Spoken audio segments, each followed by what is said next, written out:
Welcome to our channel. Signing a top market reliever seen as possibility for Mets. One MLB insider believes that the New York Mets could set their sights on a top free agent reliever to bolster their bullpen.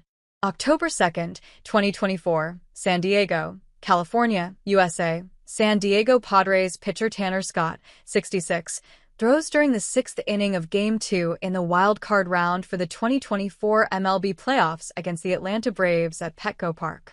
Mandatory credit: Dennis Poroiemain Images / Dennis Poroiemain Images. Heading into the 2025 season, much has been made about the New York Mets pitching situation.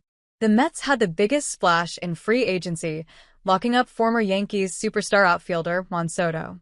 But so far in the offseason, they have yet to re-sign slugger Pete Alonso and have only managed to bring back Sean Manaea on a new contract. Aside from Manaea, the Mets' probable rotation for next season includes ace Kodai Senga, David Peterson, Paul Blackburn converted reliever Clay Holmes, and Frankie Montas. The Mets also have Tyler Megill and Griffin Canning as additional depth arms. It's not the most intimidating group, especially compared to the powerhouse rotations that division rivals like the Atlanta Braves and Philadelphia Phillies boast. On Monday's edition of SNY's Baseball Night in New York, MLB insider Andy Martino suggested that rather than beefing up their rotation, the Mets could look to add strength to its bullpen instead. "I was consistently saying that they're not going to spend for a top-of-the-market starting pitcher. It's just not their philosophy," Martino said of the Mets.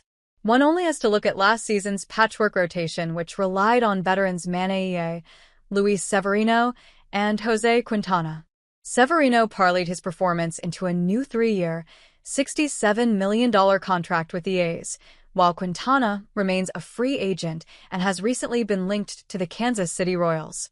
"I'm not saying they're going to go wild on the reliever market, but I think because the top relievers cost so much less in terms of years and dollars, and I think to David Stearns the years is the more important piece of that than the dollars, there is a chance that the Mets will shop at the higher end of that.